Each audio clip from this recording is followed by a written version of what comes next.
الحمد لله وكفى والصلاة والسلام على سيد الأنبياء والمرسلين أما بعد فأعوذ بالله من الشيطان الرجيم بسم الله الرحمن الرحيم لیں جی آج ہم دوسرا مرکب پڑھنے لگے ہیں جس کا نام مرکب توصیفی ہے۔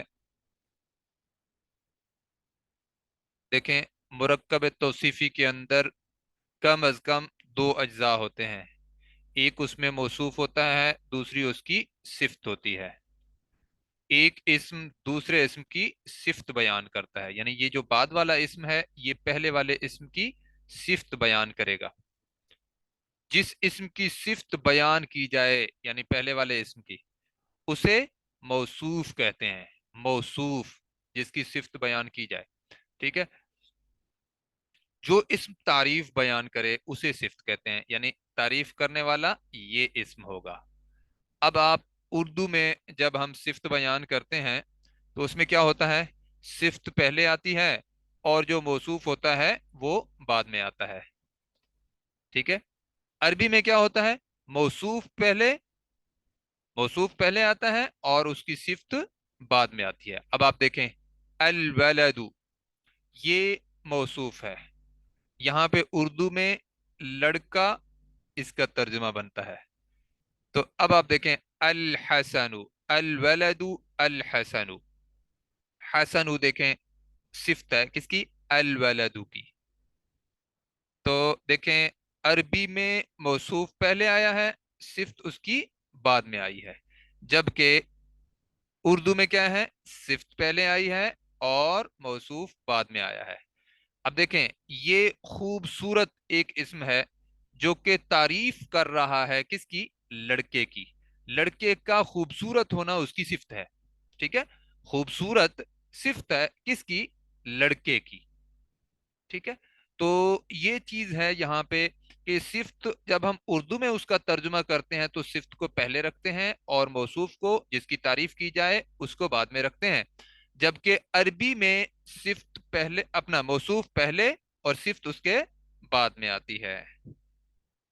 صفت چاروں پہلوؤں سے موصوف کے تابع ہوتی ہے، یہ آگے میں آپ کو انشاءاللہ بتاتا ہوں۔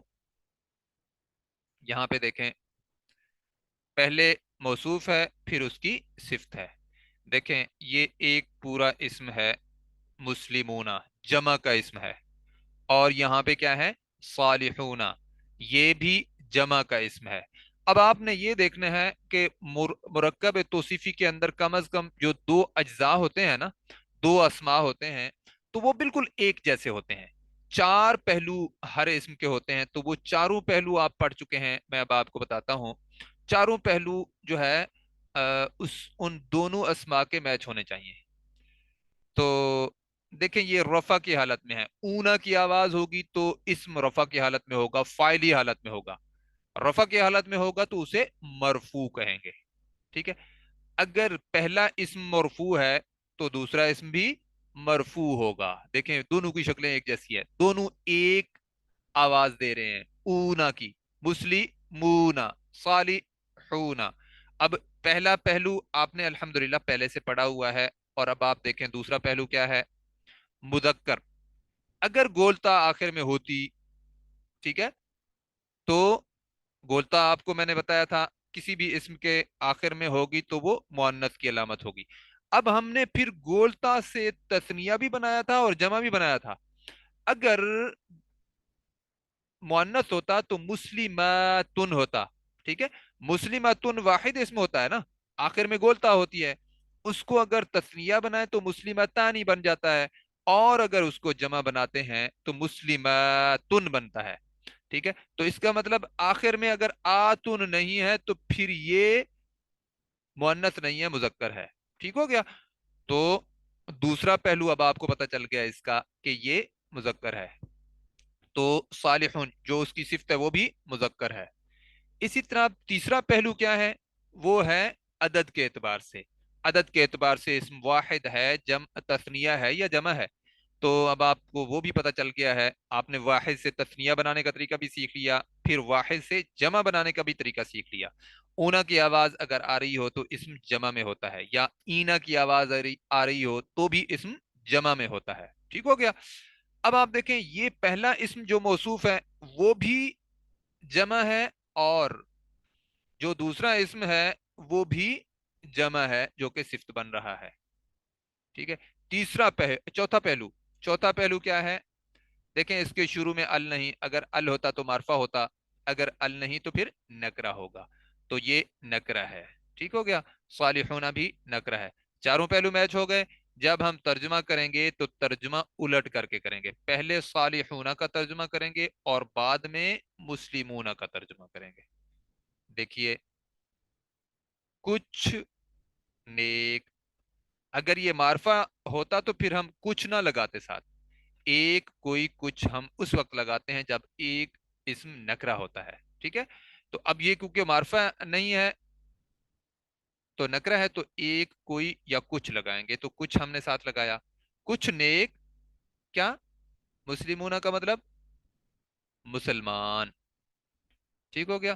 ترجمہ ہم نے الٹ کر کے کیا ہے، تو یہ جو نیک ہونا ہے نا مسلمانوں کی صفت ہے، تو یہ پہلے آئی ہے اردو میں، اور جو مسلمان ہیں جن کی صفت بیان کی جا رہی ہے، جن کی تعریف کی جا رہی ہے، وہ بعد میں آیا ہے۔ عربی میں موصوف پہلے آئے گا، صفت بعد میں آئے گی، اور اردو میں صفت پہلے آئے گی، موصوف بعد میں آئے گا۔ تو نیچے کیا لکھا ہوا ہے؟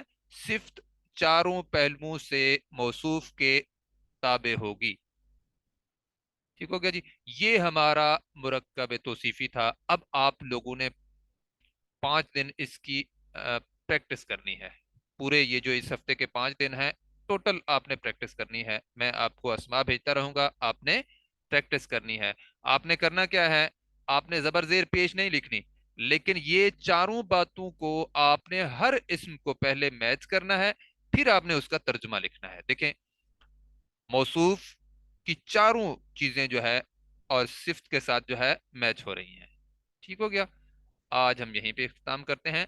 سبحانک اللہم و بحمدک، نشہد ان لا الہ الا انت، نستغفرک و نتوب الیک۔ السلام علیکم ورحمۃ اللہ وبرکاتہ۔